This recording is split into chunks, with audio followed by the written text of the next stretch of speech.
Welcome students on edu future. बहुत बहुत स्वागत है आपका एडू फ्यूचर पे। हम लोग क्लास 9 का टॉपिक पढ़ रहे हैं और क्लास 9 का जो टॉपिक चल रहा है वो टॉपिक है एटम एंड मॉलिक्यूल्स। इस टॉपिक के पिछले वीडियो में मैंने आपको बता दिया है बहुत सारे सिस्टम को, जो एटम से पहले का जो टॉपिक जितना भी था वो मैंने आपको डील कर दिया है। अब हम लोग बात करने जा रहे हैं एटम्स के बारे में कि एटम्स क्या होता है। अब देखिए, डाल्टन्स लॉ पढ़ने के बाद हम लोग ये समझने की कोशिश करेंगे कि आखिर एटम है क्या।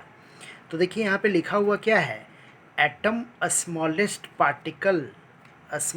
Particle of element which commonly not exist in free state, है ना, free state and take parts in chemical reaction. So atom is what? It is the smallest particle of the element which commonly not exist in free state and take parts in chemical reaction. So commonly atoms are not exist in free state. It means it always exists in combined state. It always exists in what? Combined state. So how we can say that atom are exist in combined state? So here are some example. कुछ example मैं आपको दे रहा हूँ। जैसे H2O है, H2O में आप देखोगे तो क्या है, 2 एटम हाइड्रोजन का है और 1 एटम ऑक्सीजन का है। अगर मैं O2 बोलूँ तो O2 में क्या है, 2 एटम ऑक्सीजन का है। तो इससे क्या पता चल रहा है कि ये एटम जो है वो फ्री नहीं हो सकता है। आपको सीधे सीधे O कहीं नहीं मिलेगा, आपको सीधे सीधे H कहीं नहीं मिलेगा।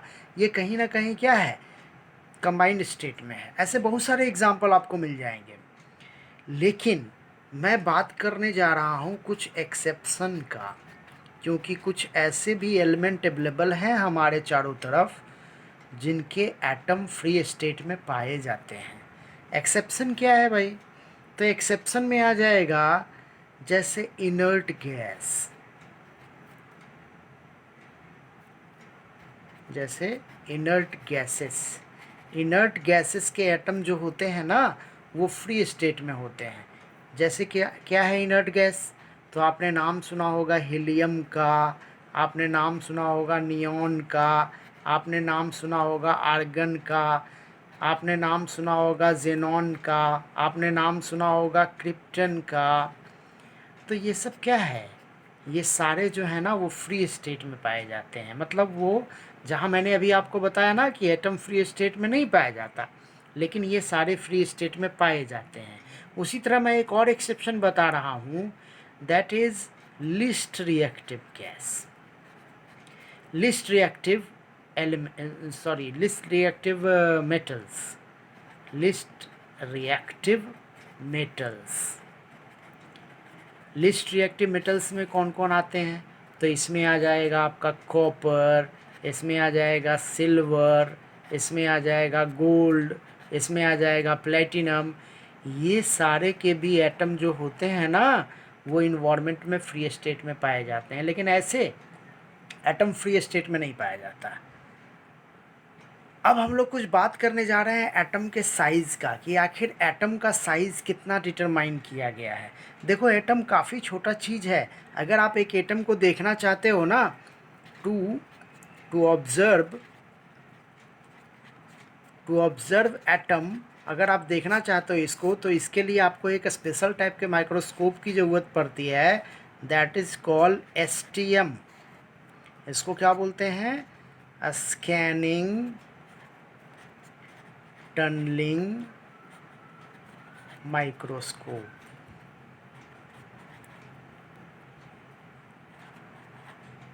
एक्चुअली में ये STEM है, स्कैनिंग टनलिंग इलेक्ट्रॉन माइक्रोस्कोप है। ये इलेक्ट्रॉन माइक्रोस्कोप का एक टाइप है जो एटम के लेवल को भी दिखला सकता है, मॉलिक्यूल और एटम के लेवल को दिखला सकता है। तो इस तरह से हमने समझा कि एटम जो होता है वो क्या होता है और एटम का क्या डेफिनेशन है। अब हम लोग जो बात करने जा रहे हैं वो बात करेंगे, आपको याद होगा डाल्टन के द्वारा बहुत सारे सिंबल को रिप्रेजेंट किया गया था, एटम के सिंबल को, जो बाद में उस पर उसका बहुत ज़्यादा प्रचार प्रसार नहीं हो पाया या वो बहुत ज़्यादा वैल्यूएबल नहीं था हमारे लिए। तो अब मैं आपको बताने जा रहा हूँ कुछ modern day symbol of atom of different element. जो डाल्टन के द्वारा सिंबल दिया गया था वो सिंबल में बहुत सारी खामियां थी, फिर क्या हुआ कि मॉडर्न सिंबल को रिप्रेजेंट किया गया। और इसमें सबसे पहले जो डाटा आपको दिया गया है वो दिया गया है बर्जीलियस के बारे में। देखो, बर्जीलियस एक काफ़ी इंपॉर्टेंट साइंटिस्ट माने जाते हैं क्योंकि इन्हीं के द्वारा ये सिंबल रिप्रेजेंट किया गया था। और इनको बोला जाता है क्या, father of modern chemistry. Father of chemistry बोला जाता था किनको, लेवोजियर को, जिन्होंने law of conservation of mass दिया था। और यहाँ पे फादर ऑफ मॉडर्न केमिस्ट्री बोला जाता है बर्जीलियस साहब को। तो बर्जीलियस के द्वारा बहुत सारे एलिमेंट के बारे में कुछ सिंबलाइज किया गया था, एटम को सिंबलाइज किया गया था। जैसे मैं यहाँ पे कुछ एग्जांपल दे रहा हूँ कि जैसे कॉपर, कॉपर टर्म जो आया था ना वो साइप्रस टर्म से आया था। उसी तरह से गोल्ड, ये एक इंग्लिश टर्म है, गोल्ड एक इंग्लिश टर्म है जिसका मतलब क्या होता है, येलो। तो येलो चूँकि होता है इसीलिए उसका नाम गोल्ड रखा गया था। जबकि बाद में इसी बर्जीलियस के कॉन्सेप्ट को IUPAC के द्वारा रिकमेंडेशन किया गया। और IUPAC का फुल फॉर्म बड़ा इंपॉर्टेंट है आपके लिए, क्या है ये, international union of pure and applied chemistry, ये इसका फुल फॉर्म है। ये केमिस्ट्री की एक संस्था है जो भी केमिस्ट्री में जो भी बहुत सारे निर्णय लिए जाते हैं, बहुत सारा जो कॉन्सेप्ट सुधारा जाता है या मॉडिफाइड किया जाता है या उसको अप्रूवल दिया जाता है, ये सारा इसी संस्था के द्वारा किया जाता है। तो इस संस्था के द्वारा क्या किया गया, इसमें इंग्लिश वर्ड यूज़ किया गया, कुछ लैटिन नेम यूज़ किया गया, जिसमें इंग्लिश वर्ड का फर्स्ट लेटर जो आप देख रहे हो ना वो यूज़ किया गया, या फिर फर्स्ट 2 लेटर, या तो इंग्लिश या लैटिन वर्ड का, या तो इंग्लिश का या लैटिन वर्ड का फर्स्ट लेटर या फर्स्ट 2 लेटर यूज़ करके सिंबलाइज किया गया। उसका कुछ एग्जाम्पल दिया हुआ है। जैसे एग्जाम्पल देखिए क्या है, जैसे फर्स्ट लेटर को अगर हम लोग देखते हैं तो क्या है यहाँ पे, hydrogen H, phosphorus P, sulphur S, oxygen O, nitrogen N। ये सारे इंग्लिश वर्ड हैं, ये सारे क्या हैं, इंग्लिश वर्ड हैं। लेकिन मैंने यहाँ पे मैं आपको एग्जांपल दिया है कैलियम, दिस इज़ लैटिन वर्ड, ये क्या है, लैटिन वर्ड है। तो कैलियम किसके लिए है, पोटासियम के लिए। तो इसको P से सिंबलाइज नहीं किया गया, इसको K से सिंबलाइज किया गया जो कैलियम है। उसी तरह से फर्स्ट 2 लेटर को अगर हम लोग देखें तो पहला लेटर जो होता है वो क्या होता है, कैपिटल, और सेकेंड लेटर क्या होता है, स्मॉल। ये हमेशा ध्यान रखना है। अगर आपको CL लिखना है तो आप अगर ऐसे लिखोगे ना, दिस इज़ रॉन्ग मेथड, ये रॉन्ग मेथड है। IUPAC के हिसाब से ये मेथड बहुत अच्छा नहीं माना जाएगा। उसी तरह से जिंक है तो देख रहे हैं, जेड जो है वो कैपिटल में और N स्मॉल में। अगर आप जिंक को ऐसे लिखोगे ना, दिस इज़ रॉन्ग मेथड, ये रॉन्ग मेथड माना जाता है केमिस्ट्री में। उसी तरह से देखिए, ये दोनों तो आप देख रहे हो ये सिंपल इंग्लिश वर्ड है, लेकिन यहाँ देखिए सोडियम, इसका जो नेम क्या है, नेट्रियम, नेट्रियम के लिए Na यूज़ किया गया है। फेरम, ऐसे हम लोग आयरन बोलते हैं लेकिन फेरम Fe यूज किया गया। तो ये बहुत सारे सिंबल हैं, आपको पता होना चाहिए। लगभग 118 सिंबल अवेलेबल हैं हमारे पास, जो आपको पीरियोडिक टेबल में मिल जाएगा। ये सिंबल आपको पीरियोडिक टेबल में मिल जाएगा, क्योंकि इस क्लास में पीरियोडिक टेबल का कॉन्सेप्ट बहुत ज़्यादा आपको पढ़ना नहीं है, ये 10 क्लास में है, तो आपको वहाँ मिल जाएगा ये।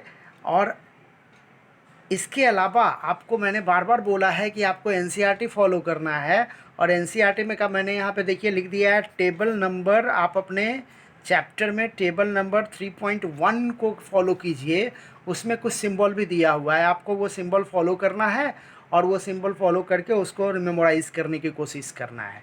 तो इस तरह से हमने देखा कि मॉडर्न सिंबल जो हमारे यहाँ यूज़ किया जाता है वो सिंबल क्या है। अब इसके बाद नेक्स्ट वीडियो जो हमारा होगा वो वीडियो होगा किसके बारे में, तो एटॉमिक मास के बारे में और मॉलिक्यूल्स के बारे में। ओके, बहुत बहुत धन्यवाद।